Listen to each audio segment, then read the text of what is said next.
आप सभी किसान साथियों को नमस्कार। स्वागत है आप सबका फिर से एक हमारी नई वीडियो में। आज की इस वीडियो में हम आपसे बात करेंगे गेहूं की फसल के बारे में। यानी कि गेहूं की फसल में बालियों में दाना बनते समय, यानी बालियों में जब दाना अच्छे से सेट होने लग जाता है तो उस टाइम किसान साथियाँ क्या करते हैं, गेहूं की फसल में 3 से 4 बहुत बड़ी गलतियों को कर देते हैं, जिनसे उनको गेहूं की फसल में जो उत्पादन है वो आधा ही देखने को मिलता है। यानी कि 50 से 40% उत्पादन उनका कम हो जाता है, जिनसे किसान भाई बहुत नुकसान में चले जाते हैं। तो आज की इस वीडियो में हम आपसे बात करेंगे गेहूं की फसल में दाने बनते समय आपको ये 3 से 4 गलतियों को नहीं करोगे तो आपको अच्छा उत्पादन देखने को मिलेगा।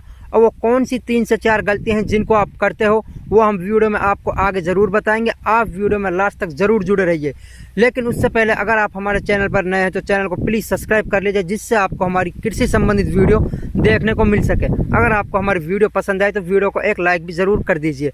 तो दोस्तों, जब गेहूं की फसल में अपने में दाना बनने लग जाता है, यानी बालियों में दाना पड़ने लग जाता है, तो उस टाइम आपको गेहूं की फसल का किस तरह से मैनेजमेंट करना चाहिए और किस तरह से उसमें सिंचाई का प्रबंधन आपको करना चाहिए, वीडियो में आपको पूरी जानकारी मिलने वाली है। अगर हम गेहूं की फसल के बारे में बात करें तो गेहूं के अधिकांश क्षेत्रों में, यानी कि जैसे अपना पंजाब हो गया, राजस्थान हो गया, हरियाणा हो गया, उत्तर प्रदेश हो गया और अपना ये मध्य प्रदेश हो गया, इन क्षेत्रों में जो गेहूं की फसल की जो स्थिति चल रही है इस टाइम वो ये वाली स्थिति चल रही है। यानी कि उन क्षेत्रों में लगभग ज़्यादातर गेहूं की फसलों में जो बालियां हैं वो निकल चुकी है और बालियों में दाना है जो वो अच्छे से सेट होने लग गया है और अच्छे से दाना उनमें भरने लग गया है। तो इस टाइम किसान भाइयों क्या चाहिए आपको, अपनी गेहूं की बालियों में दाना है जो वो अच्छे से भर जाए, दाना है जो अपना मोटा पड़ जाए, दाना आपको चमकीला देखने को मिले। आपको गेहूं की फसल में यही चाहिए।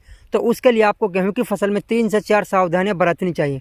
उनमें जो अपनी सबसे पहले सावधानी आती है वो आती है सिंचाई प्रबंधन। आपको गेहूं की फसल की सिंचाई का प्रबंधन किस तरह से करना चाहिए।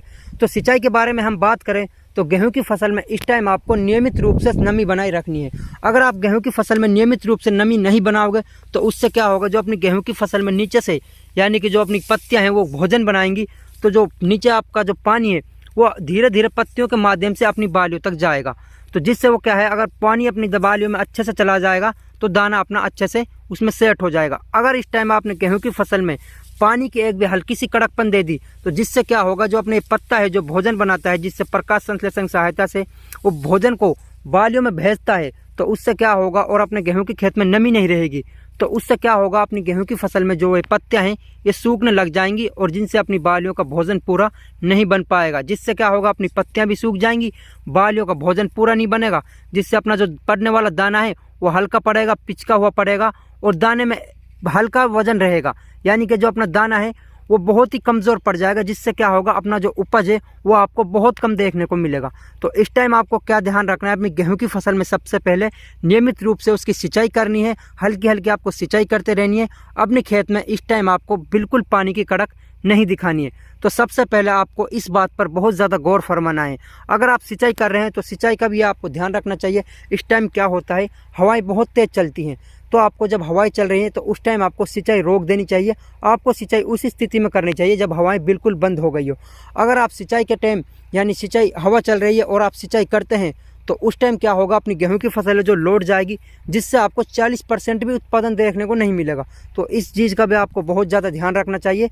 हवा चल रही है उस टाइम आपको सिंचाई को बंद कर देना चाहिए और आपको गेहूं की फसल में हल्की सिंचाई करनी चाहिए, जो आपको नियमित उसमें नमी देखने को मिल सके। दोस्तों, इस टाइम गेहूं की फसल में हमें एक शिकायत बहुत ज़्यादा देखने को मिलती है। वो शिकायत क्या होती है, अगर आप अपनी गेहूं की फसल में हल्का सा भी सिंचाई में ढीलापन दे देते हो, यानी कि गेहूं की फसल के लिए हल्का सा भी आप कड़क दिखा देते हो पानी की वजह से, तो उसमें हमें दीमक बहुत ज़्यादा देखने को लगती है।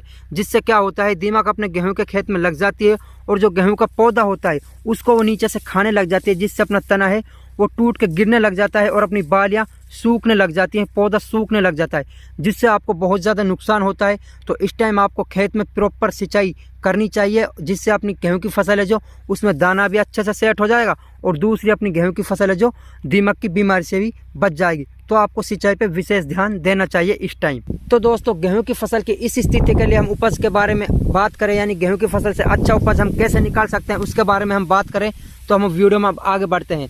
तो दोस्तों, गेहूं की फसल में जो अपना ये पौधा होता है उसमें सबसे ऊपरी वाली पत्ती होती है, जिसे आप फ्लैग लीफ या झंडा पत्ता बोलते हैं। तो गेहूं की फसल में उपज बढ़ाने के लिए सबसे ज़्यादा रोल इसका होता है। ये बहुत ज़्यादा अपनी भूमिका निभाता है ये वाला पत्ता। लेकिन उससे जो निचली वाली पत्तियाँ होता है उनका भी अहम रोल होता है, वो भी अपनी अच्छा कार्य करती हैं। तो गेहूं की फसल में जो ये ऊपरी वाला पत्ता होता है, इसको इस टाइम स्वस्थ एंड इसका हरा भरा रहना बहुत ज़्यादा ज़रूरी होता है। तो दोस्तों इस टाइम क्या होता है, जो ये पत्ता भोजन बनाता है उसका भोजन है जो तने के माध्यम से बालियों में जा पाता है, जिससे जो अपना बालियों में पड़ने वाला दाना है वो अच्छे से सेट हो जाता है, दाना मोटा पड़ जाता है और दाना वजनदार पड़ जाता है। तो इस टाइम इस पत्ते को भोजन की बहुत ज़्यादा आवश्यकता होती है।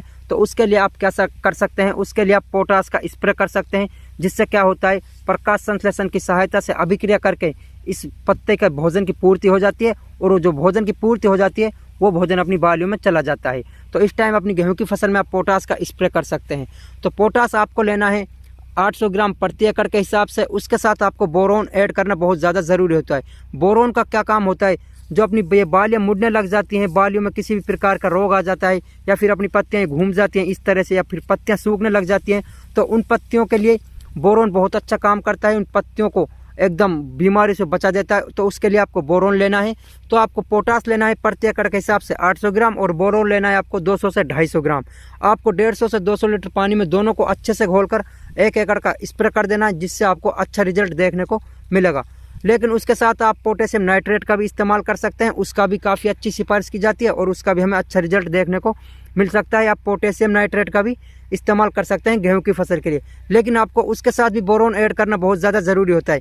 अगर आप अपनी गेहूं की फसल में बोरोन ऐड करोगे इनके साथ, तो आपको बेटर रिजल्ट देखने को मिलेगा और उसका आपको अच्छा उत्पादन देखने को मिलेगा। इस टाइम आप गेहूं की फसल में पोटास का इस्तेमाल कर सकते हैं, पोटेशियम नाइट्रेट का इस्तेमाल कर सकते हैं, और उसके साथ आप बोरोन का भी इस्तेमाल कर सकते हैं। दोस्तों जो ये मैंने आपको 2 जानकारियाँ बताई हैं, पहली तो अपनी नमी के बारे में, और दूसरी आपको मैंने ये छिड़काव के बारे में, पोटेशियम के बारे में, बोरोन के बारे में।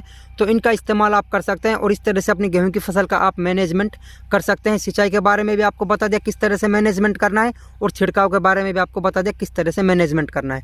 तो दोस्तों आप जब अपनी गेहूं की फसल में छिड़काव करोगे, तो जो अपनी ये 2 पत्तियाँ होती हैं, एक तो ऊपर वाली पत्ती और एक है नीचे वाली पत्ती, तो सबसे पहले भोजन ये बनाएगी, इसका भोजन कन्वर्ट होकर इस पत्ती में जाएगा, और पूरा भोजन अपनी गेहूं की फसल के लिए ये बनाएगी, और इसका जो भोजन है वो कन्वर्ट होकर तने के माध्यम से बाली में जाएगा, जिससे क्या होगा, जो अपना दाना है वो अच्छे से सेट हो जाएगा, मोटा दाना पड़ेगा, और बाली में जो नीचे से लेकर और ऊपर तक पूरा दाना प्रॉपर भर जाएगा। तो इस टाइम आपको गेहूं की फसल का इस तरह से आपको मैनेजमेंट करना चाहिए। अपनी गेहूं की फसल को गिरने से आपको बचाना है। अगर आप गेहूं की फसल को गिरने से बचा लोगे तो आपकी गेहूं की फसल में अच्छा आपको उपज देखने को मिलेगा।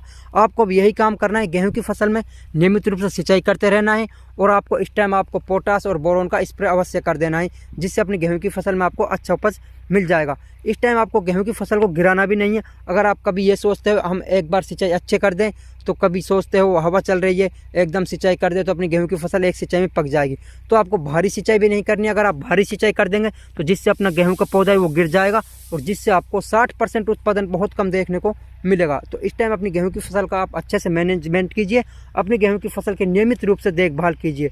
तो दोस्तों कैसी लगी आपको वीडियो की जानकारी? अगर वीडियो की जानकारी पसंद आए तो वीडियो को लाइक कीजिए। अगर आप चैनल पर नए तो चैनल को प्लीज़ एक बार सब्सक्राइब कर लीजिए।